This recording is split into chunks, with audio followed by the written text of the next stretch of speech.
Hey, good morning. It's Frank Boudreau, and hopefully I'm going to be able to bring you something that's going to pick you up a little bit today. I want to talk to you a little bit about learning how to stop falling. So what I mean by that is just to remember back, if you've had kids, remember when they were little. Maybe you have small kids now. Maybe you just remember back when you were a child. This is way back. You're probably not going to remember this time, but remember if you were raising a kid or family member raising a kid, and they're just toddlers and they're learning how to start walking. So kind of imagine, if you will, going into the living room and seeing the little guy pulling himself up to the coffee table, and he kind of gets one arm out and he stabilizes himself, and then he takes a step and he's a little shaky, and then takes a second step, and then all of a sudden plop, he drops to the floor, sometimes mad and upset, maybe even cries a little bit. But he gets over it pretty quickly, and then minutes later, there he is. He's climbing up to the coffee table again, and he stabilizes himself again, and then he takes another step, and a third, maybe even a fourth step, and boom, falls, and mad and upset and crying again. But he just keeps doing it, and it's interesting because even though they feel a little bit of pain, they just keep moving and keep doing it. And they keep trying over and over because they want to be able to walk. But once they get started, they're learning how to not fall. They learn how to stabilize themselves. They get that steady. They learn how to control their muscles a little bit better each time, to the point where the next thing you know, they're just running all over the place. And now you got to keep them out of the cabinets and the cupboards, right?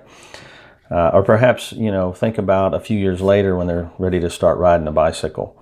And it's kind of the same thing. They're on two wheels for the very first time, and they start rolling just a few feet, and they get unsteady, and all of a sudden, boom, they fall. And of course, it hurts a little bit more. It seems like the bigger the challenge, the more the pain is when we kind of fail. I think you probably by now know where I'm going with this.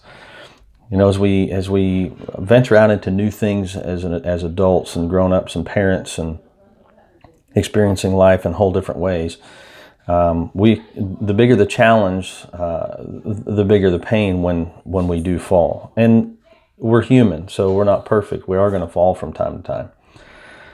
But we have to learn how to not fall. But the only way we're going to learn how to not fall is getting out there and taking a chance, taking that step that we haven't taken before, and knowing that we just might fall.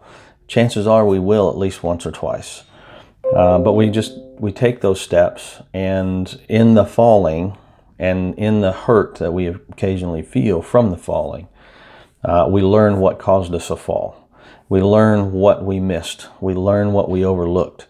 We learn something that we didn't know before. The fall teaches us so much.